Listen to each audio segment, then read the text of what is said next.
decision of the Court of Criminal Appeals in this matter. And what do you base that on? The fact that we're still here. So if the court doesn't issue a ruling that the defense attorney agrees with, you think that gives you the right to refuse the judge? Is that what I'm understanding? I'm saying that if... Let me ask the defense. If you have a ruling that you disagree with, is that grounds for the court to recuse itself?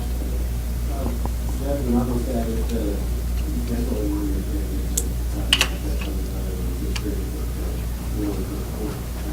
So I understand this. So again, I ask you, Mr. Bowman, why this language in your motion to set an execution date? Judge, there's been some discussion of the possibility that you personally would never participate in the setting of an execution. What discussion are you referring to? I only have it from hearsay, Your Honor. You're basing a motion that you filed in a court in a capital murder case on hearsay. Does that make sense to you, Mr. Delmore? Yes.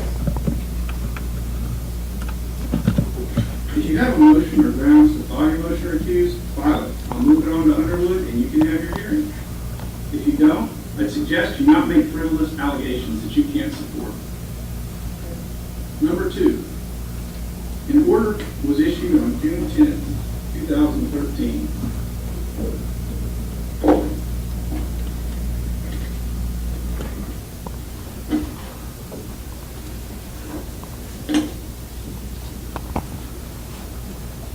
The state appealed the 5 items, and the court issued a mandamus declaring the 5 items, 1, 2, 3, 4, 5, in the motion, Part A, were not, basically, the defense couldn't test it. However, the state, according to my records, did not appeal, beginning with paragraph N, any of the language from N, O, P, or Q. Would you dispute that, Mr. Delmore? I'm not with you yet, Judge. I'm sorry. What are we at? This is the June 10th, 2013 report.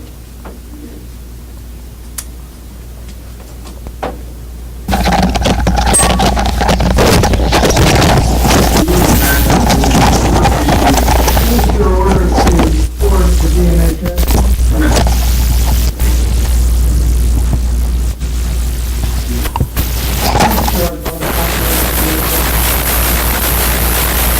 Do you have a copy of your notice of appeal? Of that one?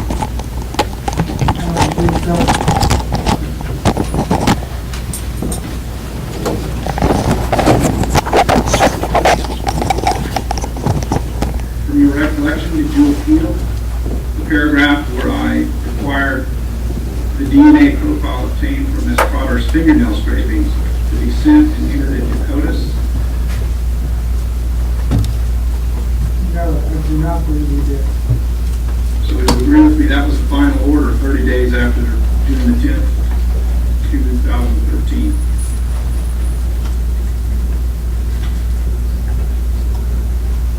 Judge, I would have to look at the notice of appeal.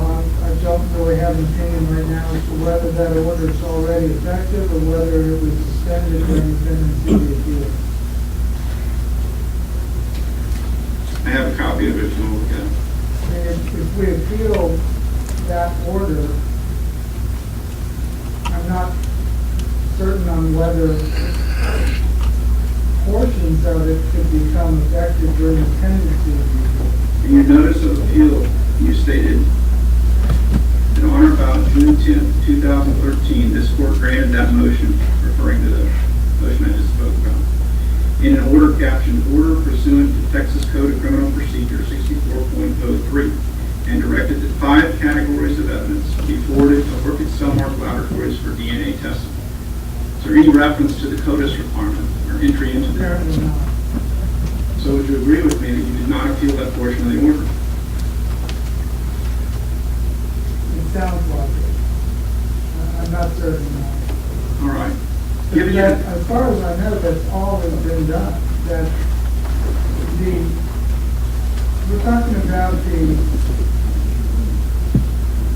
DNA profile that was developed from the blood spot and the fingernail scraping, Yes. that has been entered into codes. We have the results of that? Yes, it's not ever been matched to any other profile. Do you have any proof of that?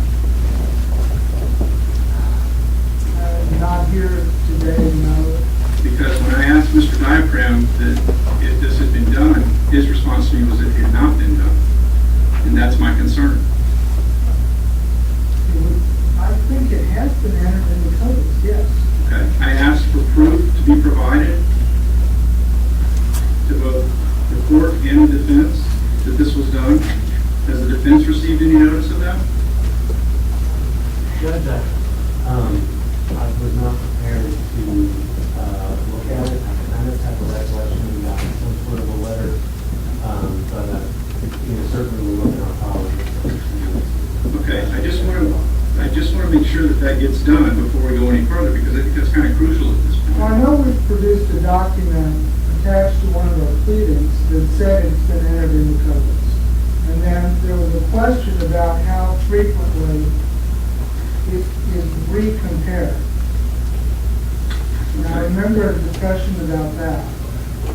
And in my inquiries, it's basically compared to every new profile that's in, I think. Anytime you enter a profile into CODIS for comparison, it's compared to all the ones that were previously entered. Okay, but I guess my question is, making sure that the defense has that as well as the court has a copy of that. Because I've looked through everything that I have in the files and I didn't see anything. So if there's something I'm missing, if you could, once you get back to your office, you can point that out or send me a copy. I just want to be sure we've got that. The document that reflects its entry into CODIS was one of the lab reports from the BPS from 2000. But that was the original, way back when the original case was being tried. And I guess the question, as you stated, is, has it ever been, and I don't know, how does that work with CODIS? Do they automatically compare after certain dates, or how does that work? Yeah, I think that there's an initial comparison when it goes into the database, and then it's compared with every subsequent profile that's in it. So I think it's just ongoing. But, I'm not an expert on that, Judge. I did write to the DPS and asked them to explain in writing the process of ongoing comparison, and I received nothing else. Okay. Can you follow up on that? Because I think at this point, that's what I really need to see. I just have misgivings about letting something go 14 years without knowing whether or not it's being done. I have no doubts that it was probably done the first time back in 2000, but I want to know how often it's been done since then. I just, without having seen records of it, I'm very mistrustful that it's being done. I want to just be sure of that. So if you could follow up on that with me. Yes. And then finally, the fourth thing we have are the recent briefs and responses filed to the state's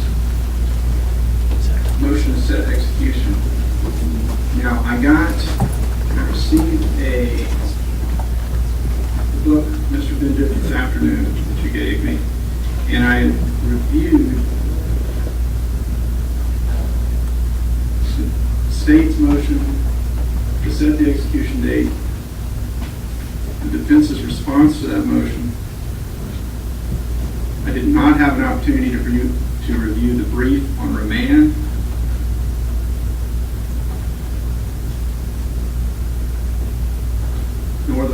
I did review the motion for release of evidence and the state's response to that motion for release of evidence, but I have not had an adequate time to research the issues.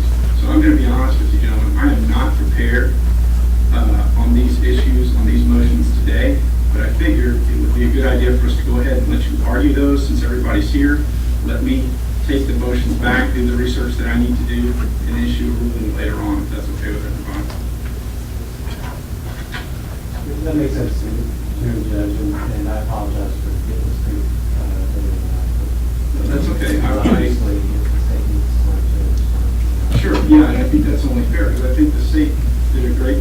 getting a response, but it's probably not the most adequate response that you would be satisfied with, Mr. Delmore. So would you like to have the opportunity, say, to respond 10, 20 days in the future, and then I could review the adequate response from the state, given that you need some time to do that?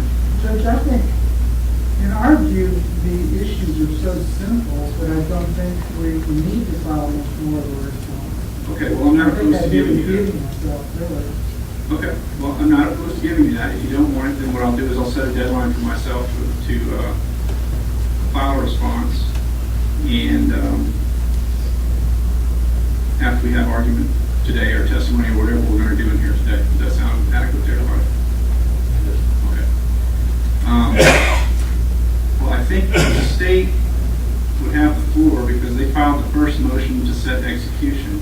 So, Mr. Delmore, if you want to call witnesses, or are you just going to make a proffer? I don't have any witnesses here, Your Honor. Okay. Whenever you're ready.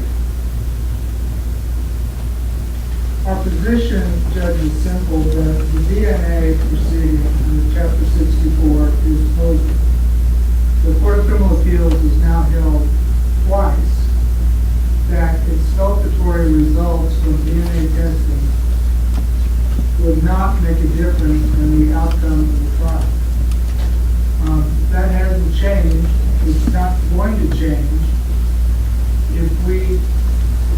If we go back to the Court of Criminal Appeals 100 times, I think they would hold 100 times that exculpatory testing would not result in a different outcome. Hence, no testing is permitted under Chapter 64. I understand the argument that the recent opinion in the Court of Criminal Appeals has kind of muddied the water a little bit with regard to the burden of proving the existence of biological material. I don't think they've so far retreated or changed their opinion in this case that there has to be a showing of the actual existence of biological material.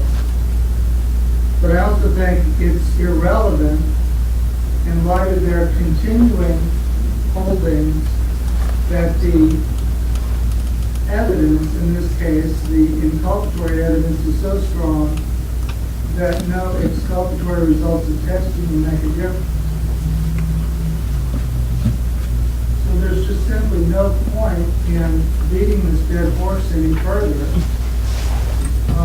We would ask that the court enter an order denying the Chapter 64 request for DNA testing. And I understand the argument that, well, they could have gone ahead and entered some kind of judgment themselves as opposed to merely remanding the case. But I think they remanded it for you to enter the order denying the Chapter 64 testing. And the reason I say that is that the Chapter 64 proceedings are a little different because there typically is no judgment. The defendant files a motion, the court enters an order. I'm not sure in the Chapter 64 proceeding there is a judgment for the Court of Criminal Appeals to render. And that's why, instead of rendering a judgment, they simply remanded the case for further proceedings in this court, not inconsistent with their opinion, which would be the entry of an order denying the case. So I really think that's conclusive. I mean, I think that's ultimately just takes care of their additional arguments regarding Chapter 64 testing. But I would like to say that we object to the affidavit that was attached to their most recent motion. It's a supplemental affidavit from a DNA analyst discussing his degree of certainty with regard to the existence of biological evidence. Direct me to which motion you are discussing. That's one of those things that I didn't have a chance to review. It was attached to their brief on remand, a motion for post-conviction DNA testing. There's an affidavit in there from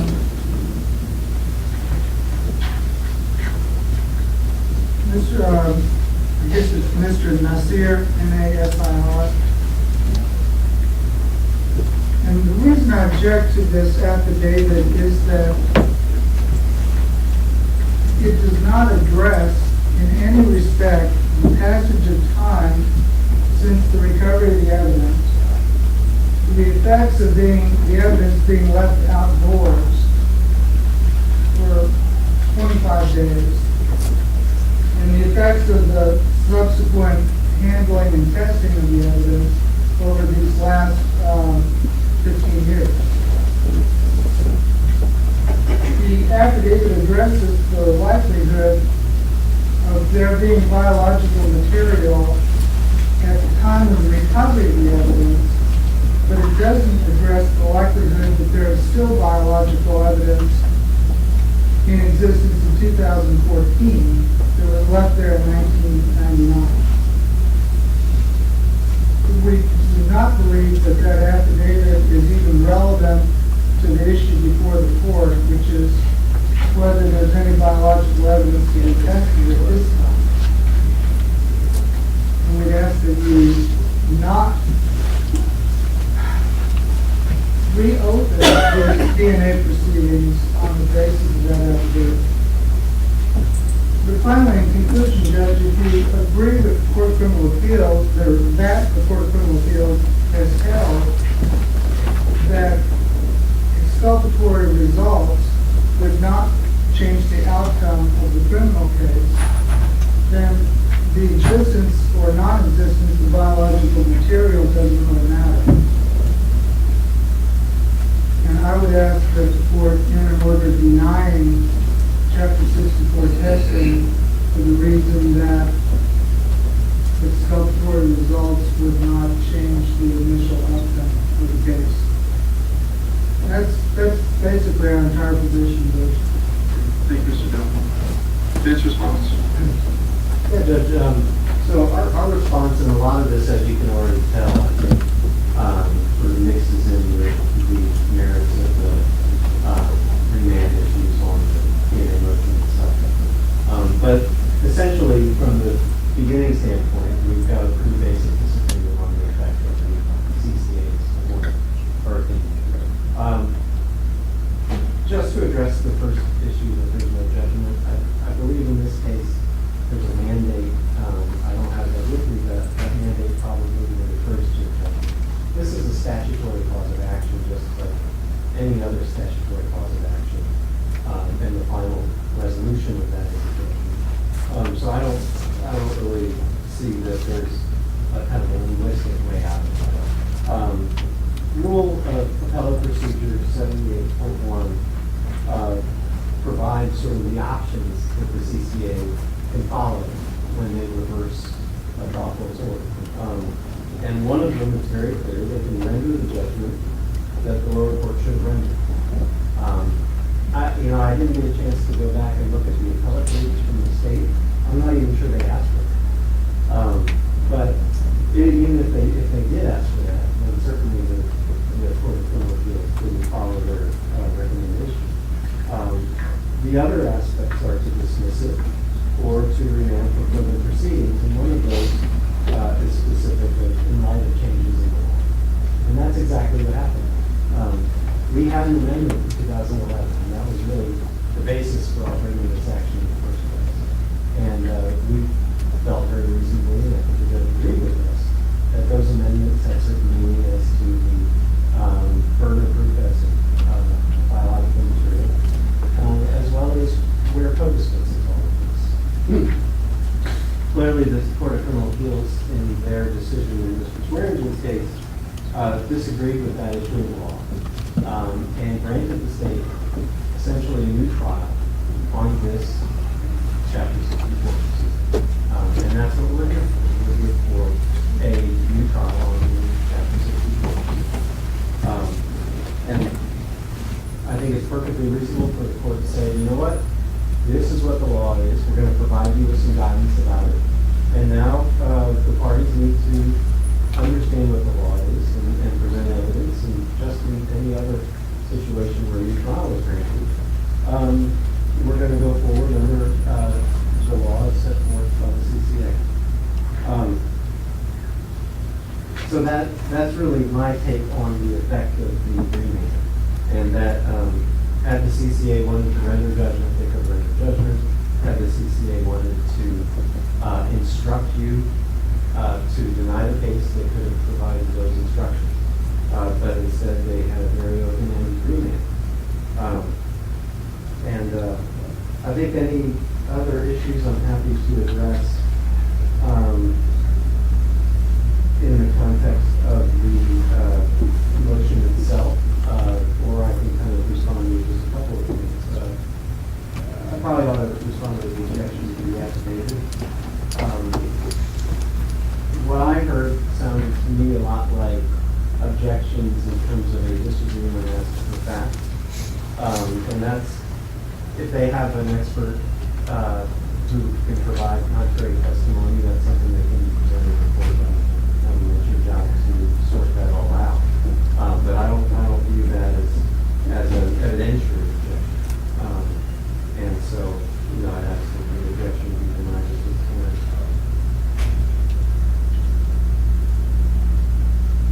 Oh, and then to address the other issue, which is there's no point in this, that the CCA has found that the evidence is overwhelming.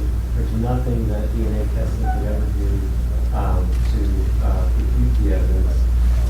That's a point that was made on appeal by the state, and it really expressly rejected by the court. In the context of the POTUS hit, the Court of Criminal Appeals said that, in fact, if there was a POTUS hit, that would overcome this method. And so this is not some insurmountable burden. Now, of course, what happened in the State versus Swearingen case is that we had a number of objects that we were seeking testing, and they took out all but one on the basis of biological material. So the only issue before the Court of Criminal Appeals then was, okay, so this is per se biological material, it's fingerprint descriptions. Would the results on that item alone overcome the evidence? And they held that it would not by excluding the potency. But again, with the guidance that the court has provided, we can now go forward and prove the issue regarding biological material, as we've done with the affidavit of Uma Nasir, who I think I need to speak up for her. She's definitely female. But Ms. Nasir's affidavit, and as well as just we've attached photographs of the evidence which clearly show staining of blood, body fluids, descriptions of the evidence, as well as descriptions that his biological material was removed from that evidence. So, and I certainly can go through that more piece by piece as we talk about the merits, but I did want to respond to that. But again, I do think that the court, when they said remand for proceedings, that's what they meant. And for that reason, it would be inappropriate to set next question. Let me ask you some questions, Mr. Bridget, regarding some of the state's arguments. The mandate that came down from the Court of Criminal Appeals, in my mind, left it difficult, if not impossible, for a defendant to prove the existence of biological material. In other words, you have to have proof that biological material exists, which I'm assuming would be done by a DNA test, that you don't have the right to do, before you're entitled to post-conviction relief. How do you reconcile those two things? Judge, I think the court themselves are wondering the same thing, because we have this opinion, and when I read it, I said, well, one of my observations initially was, well, if we prove something is more likely than not, that's usually how we prove things. So I'm not really sure what the burden is. Well, they didn't mention anything. They specifically avoided that in their opinion, saying, leaving it up to the courts to decide how to do that. And I cannot reconcile that. Yeah, and we have in its tab I of our notebook, a more recent decision from the Court of Criminal Appeals called Holbert versus State.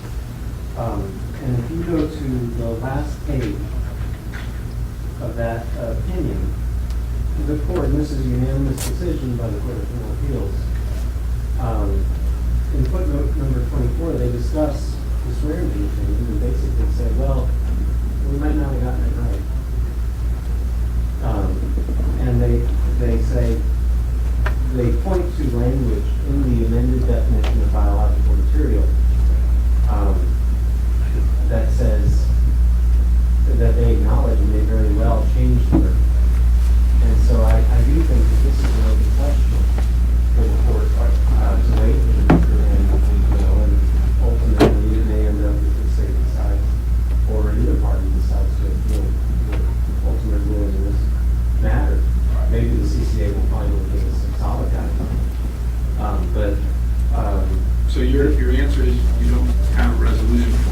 Well, I think the resolution I have is it's not a very I think that the argument that the state's made in terms of, well, we don't know about the deterioration and passage of time proves too much. That would then exclude any case. If you had a clear blood stain, 25 years old, there would be no way to prove that that blood stain still contains DNA. So just one off of a data, Say. So it's really, I think that argument proves too much. And here we've got visual evidence and interpreted by an expert who says that this is what biological material looks like, that you can look at, Judge, and determine that, yeah, that's looks like blood and probably fluid. I liken this CODIS response, is what I'm going to call it, which we don't know from 2000 if it was ever done again. But Mr. Dillon's going to give me that answer. I'll talk about that a little later. But I liken the CODIS response to the data in the Morton case. There may be a mountain of inculpatory evidence, but it only takes one piece of exculpatory evidence. And from that, you can develop testimony and maybe recantation, I don't know. But I would think it's very important to have that CODIS information, know who that person was in their last conversation with Ms. Trotter. Why did their blood appear in her fingernails? Well, of course, and that's why we're asking for. My understanding, Judge, is that it has been uploaded, that back at the time of the trial, it was just compared, and that it then was not in the system. My understanding, and I have to go back and see if I have documentation, is that it was actually now uploaded into the system, and I don't have the details of how it's often it is periodically checked, but it is. One thing that I really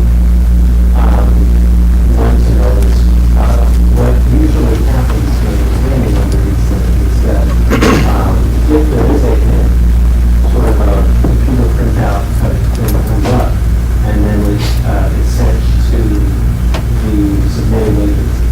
And so I think we do want to make sure we know who the submitting agency is, and if a response comes back, then it actually gets one of the judges. Would that, do you know, Mr. Dillon, would that go back to the sheriff's department and into your office, or would it go directly to your office if a response was received?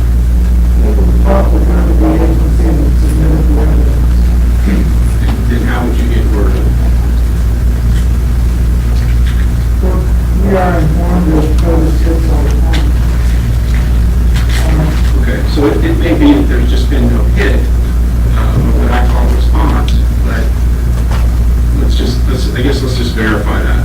I read what they wrote in the December 10, 1999 report. It says, the DNA profile from the nail scrapings was apparent in these evidence and will be searched against other profiles for the state casework rather than the court. The state convicted offenders will do periodically, as well as informed you of any significant matches in the future.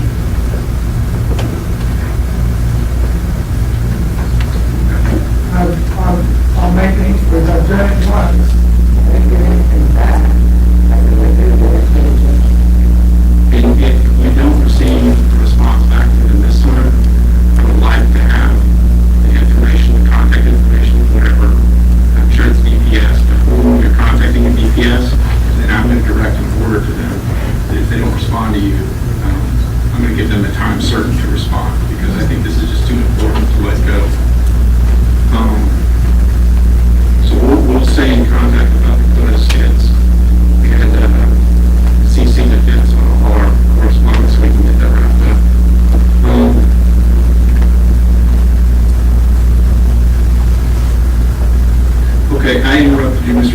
I'm sorry, was there anything, again, I have not had a chance to review your brief submitted today. I think it was submitted today. Yeah, I think we dealt with it last night.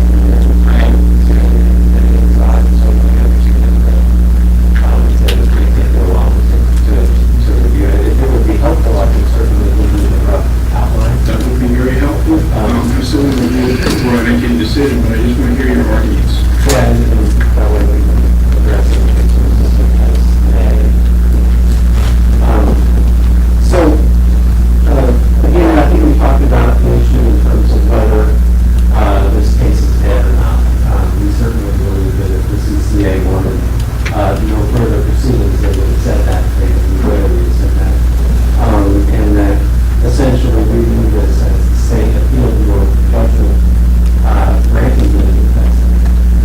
And that the court, based on their interpretation for the first time of several of the amended portions of the statute, changed the law and remanded so that you could decide this case under the guidance, ambiguous as it is, and the guidance of the Biden prosecution.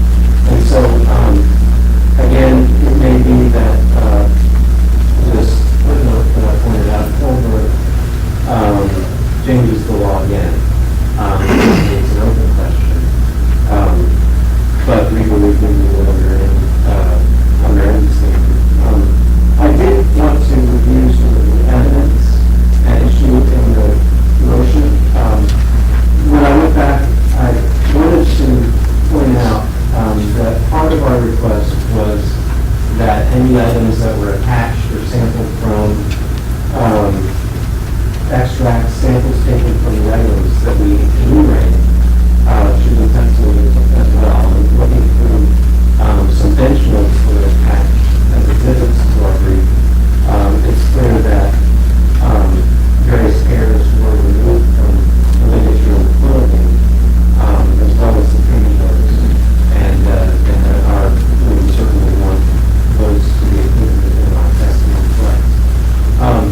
And then in preparation for this hearing, and also based on really additional education that I was thinking about to do, we've added a few supplemental requests, and certainly this court has jurisdiction in Chapter 64. We believe that the process is one where a motion is filed, the state files an inventory, that's an opportunity to look at this, and then it's possible to consider supplemental requests. And so we also have, and this is on page 3 of our brief and supplemental request, which is at C in that book. Okay, I have pages in the book. Oh, you know what? I'm very sorry, I think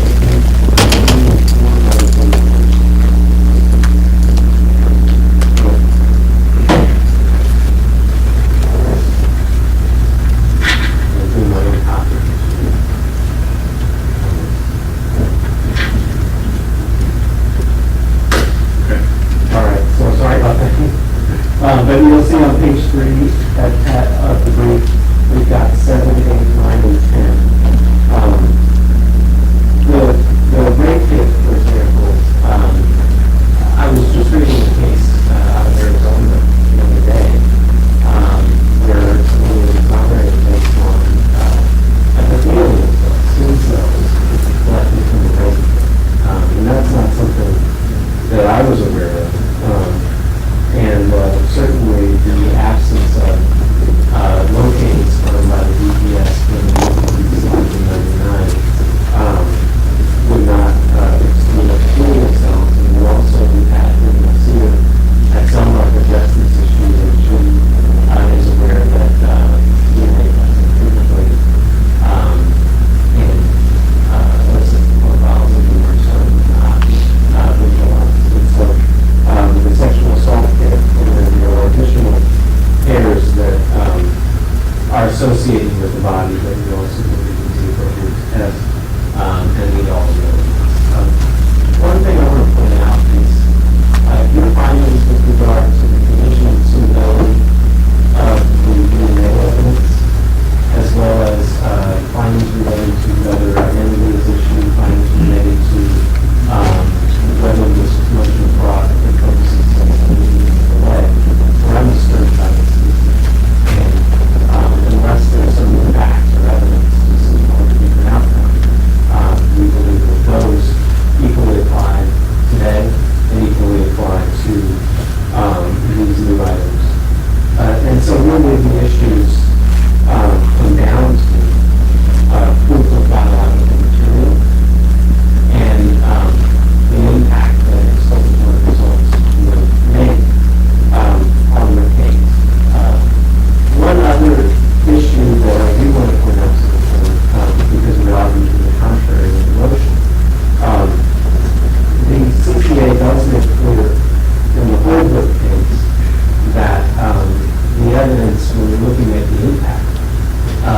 exculpatory results, but the evidence is limited to the evidence of trial.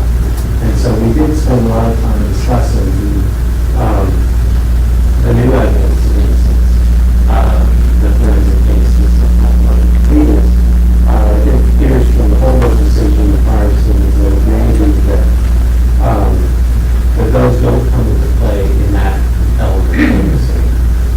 Certainly, if there's evidence that will be relevant to some of the other crimes that can be considered, but I don't think any doing the weighing that you look past the evidence of trial. Now that was for both sides, and so it may have additional evidence that may be somehow exculpatory. It's only about what happened in the trial. Likewise, our exculpatory evidence, which is new, it does not appear from the Court of Criminal Appeals that factors in. That said, let's first, I think I covered primarily the biological material. I actually looked at human receiver's affidavit, which pretty clearly lays it out, that there is biological material here. And if you look at the Holbrook decision, they actually make some comments on sort of the level of proof required. And I think that when you look at what the CCA said in Holbrook, we're pretty square on with what's required to prove biological evidence. And having established that, then the entire analysis of what exculpatory results would mean is just a completely different ballgame from what the Court of Criminal Appeals was doing. What they did was they separated all but the fingernail scrapings out of the analysis and then looked at only the fingernail scrapings and said that's not going to overcome the evidence against it. The well-recognized theory, and at the Innocence Project we kind of call it redundancy theory, but this was really established in the Darwin v. Air case and applies here. Even if you don't have a codicil, you still have to imagine hypothetical results for exculpatory. At a minimum, that's going to be a foreign DNA profile that is not very strange. And so what the court has said is that just we have that with the fingernail scraping, and that's not enough to overcome this overwhelming in terms of evidence of guilt. But obviously they recognize that a codicil would overcome it, so we kind of got these bookends. If we look at each one of these items, and let's say, and this was actually a hypothetical that was talked about in the world, let's say you have this unknown profile under the fingernail, and we test the rate. That same unknown profile is in rate. We test the hairs on the clothing, on the wing. That establishes the same DNA profile. At a certain point, you get this constellation of identity, and that becomes very strong evidence that that was the source of the perpetrator of this crime, the source of that DNA. And at a certain point, the circumstantial evidence against Mr. Swearingen would be testified by, and that's exactly what happened in my county in the Roy County. There was a situation where DNA testing was done on rape and foreign DNA from the scene was found. The Court of Criminal Appeals held, it was a controversial opinion, but they held it, that scene alone did not overcome what they described as overwhelming direct evidence of guilt. Subsequent DNA testing was done on a cigarette butt. And I think it's important to note that that's something where proof of innocence in some respects. But the presence of that same DNA profile on the cigarette butt was then considered unimpeachable evidence. It was part of it. And so again, that's an example of a redundancy theory, where if you have one DNA profile, that could always be argued, maybe the product of contamination, maybe some incidental contact, but where we have sort of a constellation placing the same profile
going to be very similar to what I've already stated in our response to the request for preliminary testing and in our motion to set an execution date.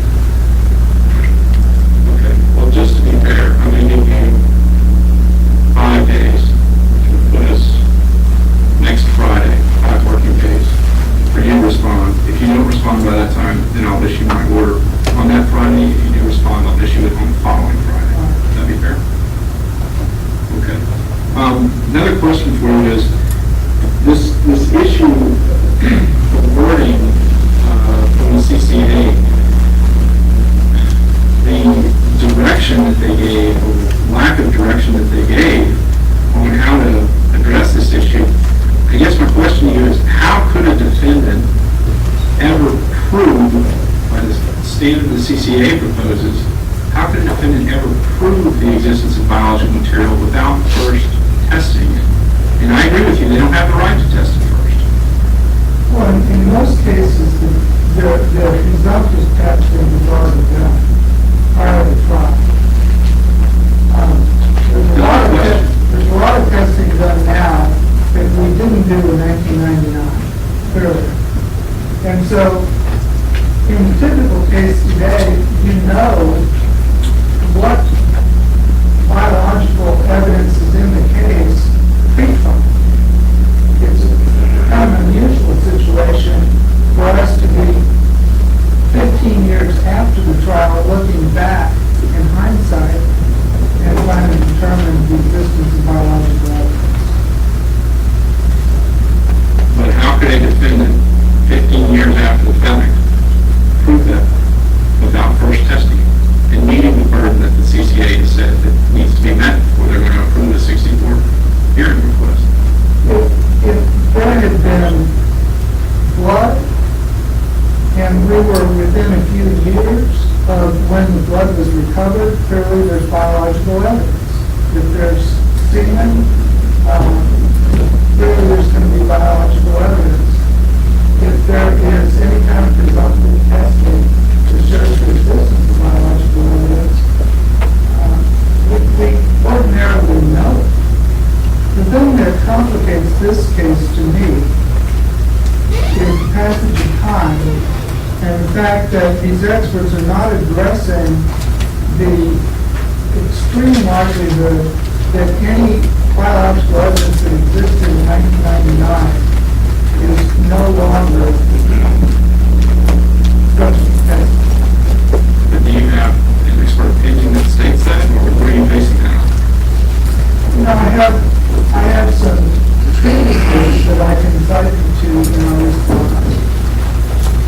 I have not yet obtained expert affidavits on that, but I think everybody agrees that there are a lot of factors that degrade DNA to the point that it's not subject to testing. But your own investigator reviewed the evidence and stated that certain items were suitable for DNA testing. Certainly not the clothing or the ligature. I don't remember which specific items they were. No, I mean, these are items that first were left outdoors according to this court's own findings in the regular for 25 days in the rain. And then they were packaged up and sent to the DPS where the lab reports show that they were subjected to trace evidence analysis.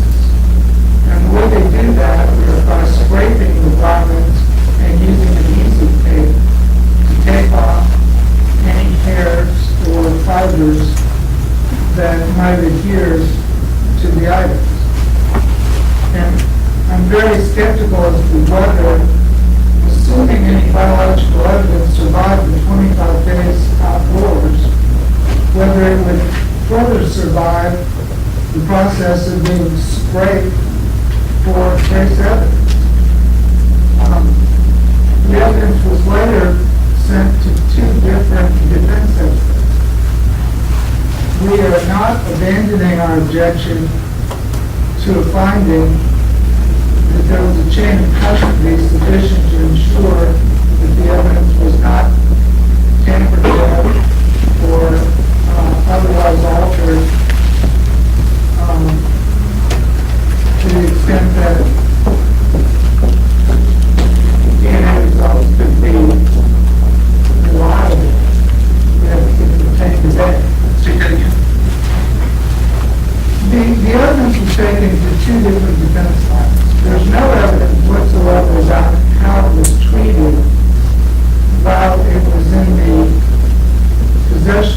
defense experts. I'm not suggesting these guys would attempt to plant DNA that wasn't there, but I am suggesting that we don't know if it was handled in such a way to avoid the insertion of new biological touch evidence.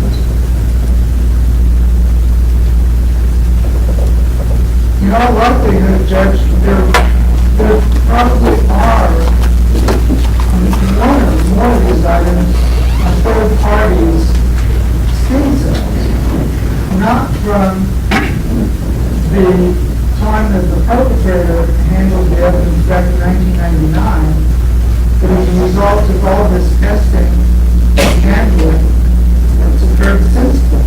Isn't that easier to exclude? It doesn't that make the defense's argument with that, that we need testing? Judge, if we got a random third-party DNA and it did not match a profile that existed in Curtis, it would be meaningless. It would not be exculpatory at all. I agree with that. And the Court of Criminal Appeals specifically addressed his argument in which he hypothesized the existence of some offender or some serial killer in the neighborhood. In their opinion, they said that's not the standard. The standard is would the discovery of any third-party DNA be exculpatory to the extent that it would change the outcome of the case. Not the DNA of an established serial killer.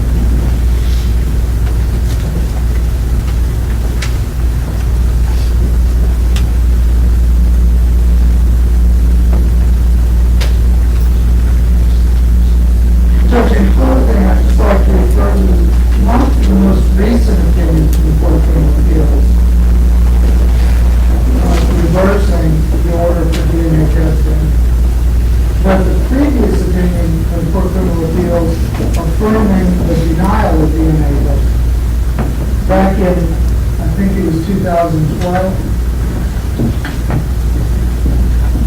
They concluded at that time a certain third day of the opinion.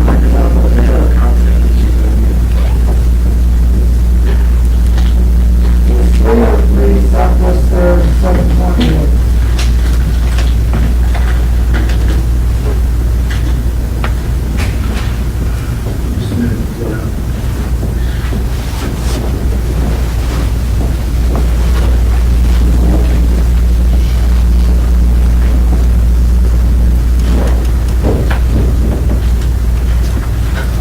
While you're doing that, Judge, let me just read this one sentence.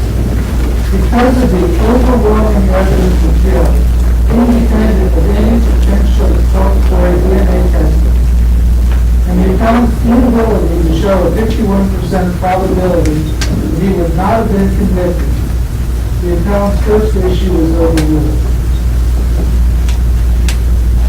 So if the Court of Criminal Appeals held back in 2010, that this defendant cannot meet the requirement where exculpatory testing or exculpatory results would cause a different outcome in the trial of the case. In their most recent opinion, in 2014, they agreed that that opinion, that decision, was the law of the case. It now controls all subsequent litigation in this case. And they confirmed once again with regard to the fingernail scraping, which actually don't appear to exist, that any exculpatory results of DNA testing would not be material in light of the overwhelming evidence of the defendant's guilt.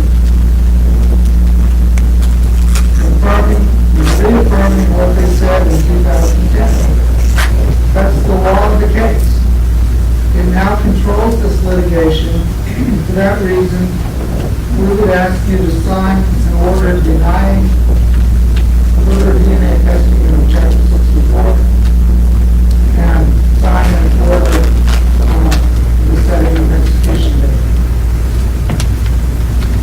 Give me your citation to the opinion you're referring to, Ms. Bill.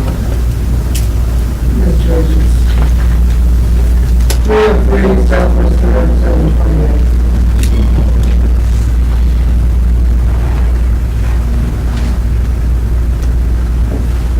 I don't know how many times we can go back to that court and say, are you sure? I mean, when they told us twice, I think they mean it.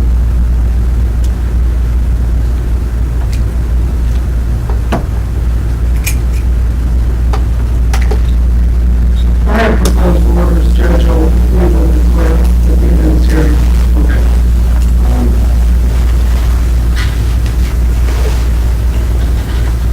Right, so Mr. Dunmore, next step is to, I guess, send a note of request to DPS, CODIS update, CODIS hit information, and let me know if you do not receive a response. I think we can get that done within the next 7 days.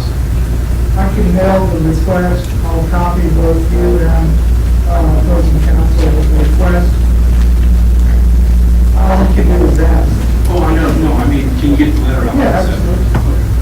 And then, if you do think the positioning, you do want to file a brief, we give you 5 days to do that in response to the defense brief. And then 5 days, if you do file a brief, 5 days later, I'll file my response, my order to everything. If you don't file a brief, I'll file my order on the 5th day, after next Friday. Yes. Okay. Anything else, defense? So thank you, Judge. See? Oh, yeah. Okay, we're at recess. All right,